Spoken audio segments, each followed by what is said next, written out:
नीलिमा के प्रति सहानुभूति दिखाते हुए अश्वघोष खेद प्रकट करता है। कालिकाचरण अपनी सिद्ध शक्ति से दुष्कर को कीलित करते हैं। भविष्य की घटनाओं का संकेत देते हुए श्री गणेश नारद का मार्गदर्शन करते हैं। नीलिमा की क्षमा याचना से प्रसन्न कालिकाचरण कहते हैं, हम जानते हैं राजकुमारी नीलिमा कि तुम्हें परीक्षा की पृष्ठभूमि में उतारकर हमें कर्नाट देश के लिए अपमान और क्षोभ के अतिरिक्त कुछ भी प्राप्त नहीं होगा। तुम्हारी क्षमा याचना सुनकर हमारा क्रोध वैसे भी शांत हो चुका है। हमारी इष्ट देवी माता काली का आशीर्वाद तुम्हें अवश्य प्राप्त होगा। हमने कहा था न राजवधू नीलिमा कि हमारे राजगुरु का हृदय अत्यंत निर्मल है। वे अवश्य ही तुम्हें क्षमा कर देंगे।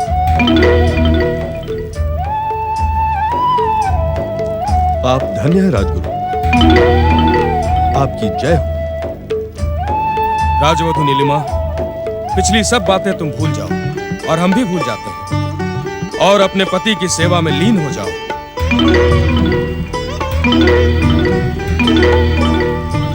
हम माता महाकाली से तुम्हारे कल्याण, तुम्हारे सौभाग्य और तुम्हारे लिए उत्तम संतान की कामना करेंगे।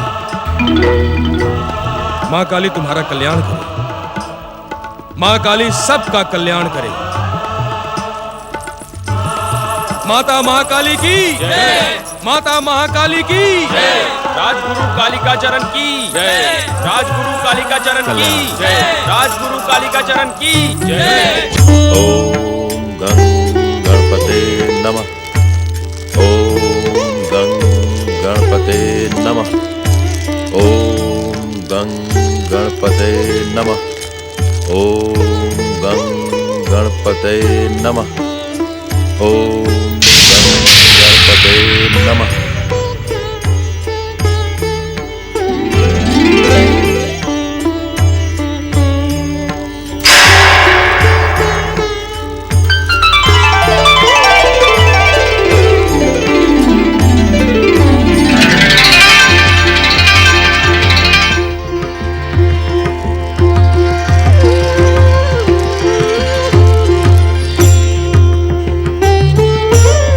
मंगल मूर्ति श्री गणेश की जय।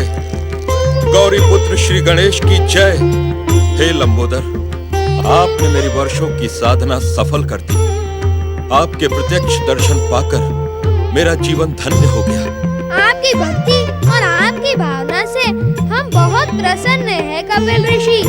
हम जानते हैं कि कहने पर भी आप हमसे कोई भी वरदान नहीं मांगेंगे, परंतु बिना मांगने पर भी आपको अद्भुत वरदान प्रदान करना हमारा धर्म है। यह चिंतामणि रत्न आपकी हर मंगल कामना को पूरा करेगा। इस रत्न के कारण इस आश्रम और आसपास के क्षेत्र में सुख और समृद्धि की वर्षा होगी।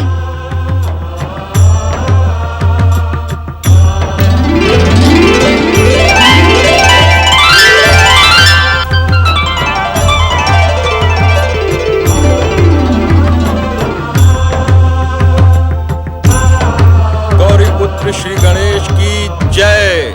आपका कल्याण हो। ओम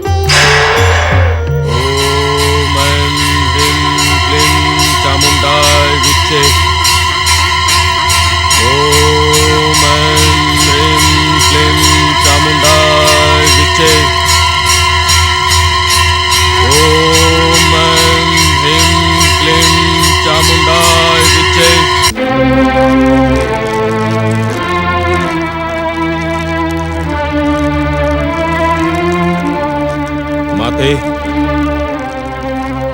राजवधू नीलिमा के मन में अब भी वो प्रसन्नता नहीं है जो अश्वघोष जैसे पति को पाकर होनी चाहिए।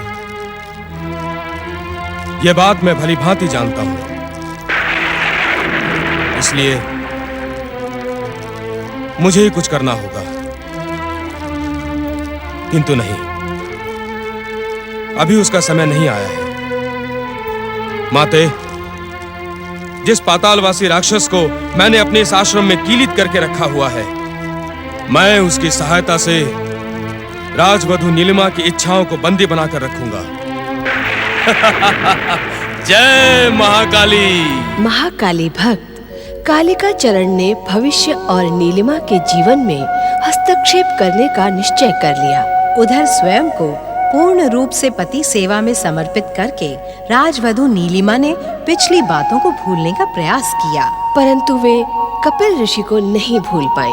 महाराज विश्वघोष ने अपने पुत्र अश्वघोष को राजपाट सौंपकर अपनी संन्यास घोषणा को पूरा किया।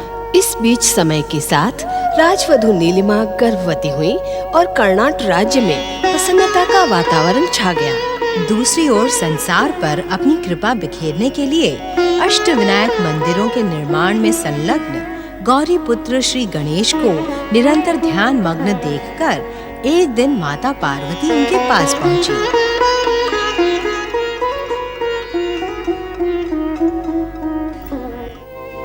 प्रणाम माता, क्या आप मुझसे कुछ कहना चाहती थी? लंबे समय से देख रही हूँ पुत्र कि तुम कुछ बदले बदले से रहते हो। महादेव के समान तुम भी ध्यान में लगे रहते हो। पुत्र तो माता पिता के दिखाए हुए मार्ग पर ही चलेगा माता। वो तो ठीक है पुत्र, परंतु तुम जो बाल सुलभ लीलाएं किया करते थे वो तो बिल्कुल ही भूल गए हो। आजकल भोजन भी बेमन से करते हो। मोदकों का भोग लगाना तो तुमने बिल्कुल ही त्याग दिया है। ये तुम्हें क्या हो गया है गजानन? माता, तुम तो जानती हो कि इस संसार के समस्त कार्य उन्हीं परम देव श्री महागणेश की इच्छा से होते हैं जिनका मैं अवतार हूँ। ये उन्हीं का संकेत है कि मैं गणेश तीर्थों को प्रकट करने में सहायक बनूं। बाल सुलभ लीलाओं और बालपन को छोड़कर कुछ समय के लिए गंभीरता को धारण करूं। तुम्हारे जैसा महान पुत्र पाकर कौन सी माता धन्य नहीं होगी। परंतु अब चलो, स्वादिष्ट मोदक लंबे समय से तुम्हारी प्रतीक्षा कर रहे हैं। उनकी प्रतीक्षा का अंत करो। क्षमा करना माता, मुझे आपके आदेश का ज्ञान नहीं था। आपके आने से पहले ही मैंने देवर्षि नारद को यहाँ प्रकट होने का संकेत दिया था। वे कुछ ही क्षणों में यहाँ आने वाले हैं। उनसे भेंट करके मैं तुम्हारी सेवा में आ जाऊंगा।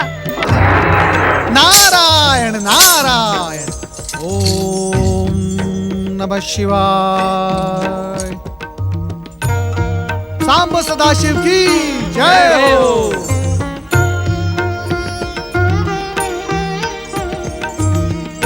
पति परमेश्वराय नमो नमः। प्रणाम माता।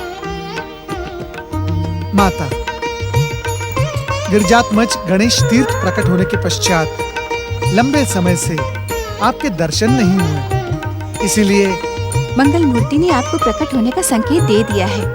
फिर आप मेरे दर्शनों की बात क्यों कर रहे हैं? जाइए, वो आपकी प्रतीक्षा कर रहा है। पुत्र से माता का स्थान ऊंचा और महान होता है। माता, आपके और भगवान भोलेनाथ के दर्शन किए बिना मैं मंगल मूर्ति की सेवा में कैसे उपस्थित हो सकता हूँ? नारायण नारायण।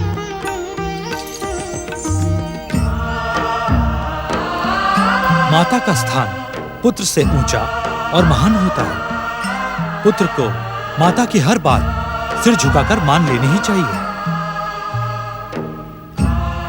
यहाँ तर्क वितर्क करने और अपनी जिज्ञासा की पोटली खोलने की कोई आवश्यकता नहीं है। जाइए, गौरी पुत्र सचमुच आपकी प्रतीक्षा कर रहे हैं।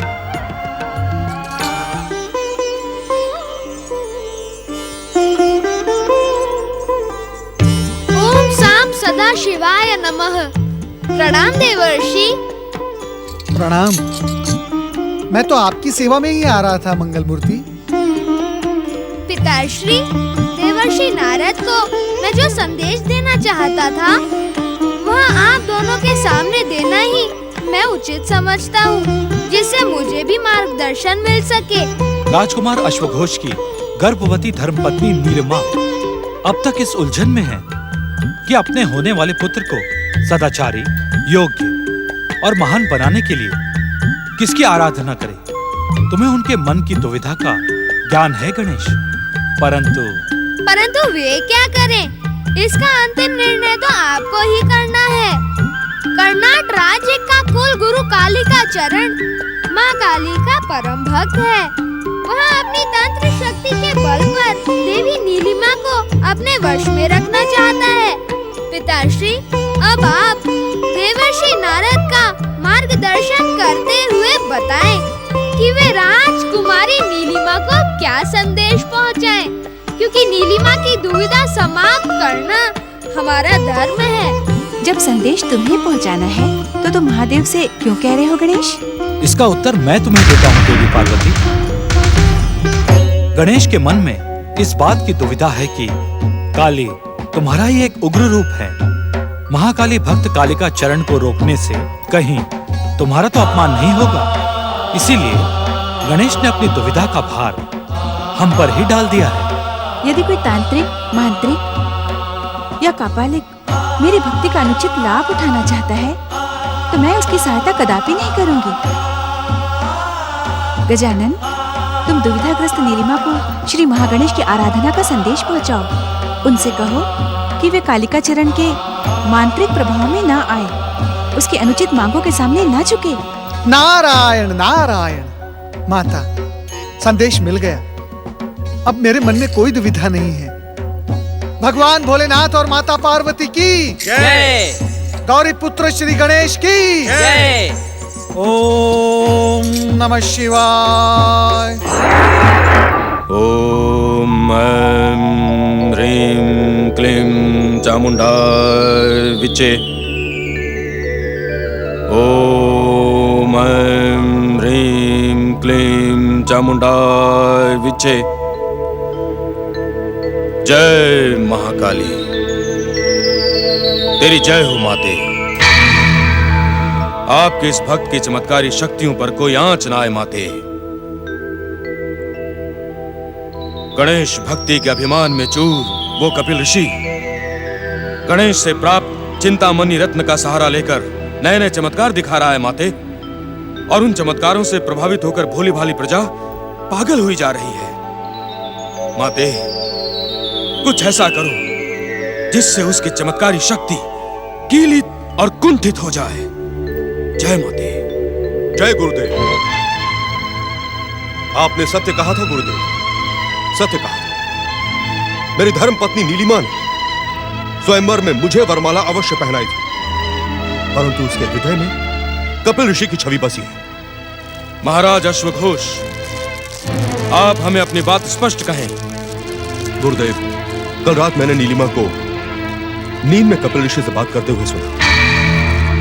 वो कपिल ऋषि से कह रही थी कि मेरे होने वाले पुत्र को अपने ही समान महान, धार्मिक और गणेश भक्त बनाना, क्योंकि मैंने अपने हृदय में। बस राजन बस, अब इससे अधिक कुछ और कहने की आवश्यकता नहीं है। यह सत्य तो हम पहले से ही जानते थे। हमने राज्यसभा में इसकी घोषणा भी की थी कि वो कुल कलंकिनी नीलिमा तन से तुम्हारी अवश्य है, किंतु उसका मन सदा उस चमत्कारी ऋषि में ही अटका है। कुछ ऐसा उपाय करें गुरुदेव कि वो तन और मन दोनों से केवल मेरी हो जाए। मेरे होने वाले पुत्र पर उस चमत्कारी ऋषि के नाम की छाया भी ना पड़े गुरुदेव। महाराज अश्वघोष, यदि यह प्रार्थना लेकर आप हमारे पास न भी आते तो भी हम ऐसा ही करते, क्योंकि कर्नाटक राज्य के कुलगुरु होने के नाते हम अपना कर्तव्य अवश्य निभाते। हम आपको वचन देते हैं कि आपका होने वाला पुत्र आपसे भी अधिक शक्तिशाली होगा। उसके भय से सभी आतंकित होंगे। यह हमारा आपको वचन है। जय मां काली। नारायण नारायण। ओम गणेशाय नमः।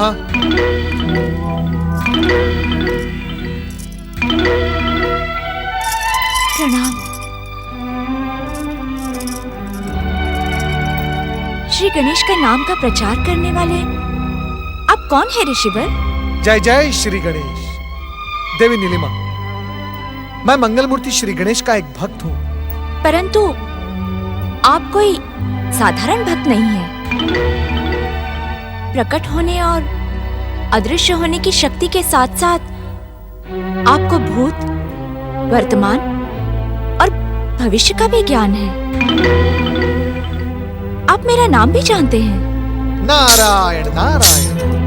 देवी नीलिमा, श्री गणेश की कृपा ही साधारण को असाधारण बना देती है। मैं आपके नाम के साथ साथ आपके विषय में भी बहुत कुछ जानता हूँ। मेरे बीते हुए कल के विषय में अथवा आने वाले? इस प्रश्न से मेरा कोई संबंध नहीं है। जिस पावन उद्देश्य से मैं यहाँ आया हूँ उसका सीधा संबंध आपके संपूर्ण जीवन से है। अर्थात ये देवी नीलिमा कि आपने परम गणेश भक्त ऋषि कपिल को अपना हृदय समर्पित किया था, परंतु अब आपको उनके प्रति केवल श्री गणेश भक्त ऋषि का भाव रखना चाहिए और अपने पति को ही सब कुछ समझना चाहिए। परंतु ये सब आप कैसे जानते हैं? नारायण नारायण। देवी, इस प्रश्न का उत्तर तो मैं पहले भी दे चुका हूँ। श्री गणेश भक्त के लिए कुछ भी असंभव नहीं है, परंतु इस समय तो मैं मंगल मूर्ति श्री गणेश का एक पावन संदेश लेकर यहाँ आया हूँ। तो शीघ्र कहें, मुझे विघ्नहर्ता मंगल मूर्ति श्री गणेश की कृपा की अत्यंत आवश्यकता है। नारायण नारायण। देवी नीलिमा, आप अपनी सारी दुविधाएं छोड़कर अपने आप को श्री गणेश की भक्ति और आराधना में लीन कर दें। इसी में आपका, आपके पतिदेव और आपके होने वाले पुत्र का कल्याण है। ओम गणेशाय नमः।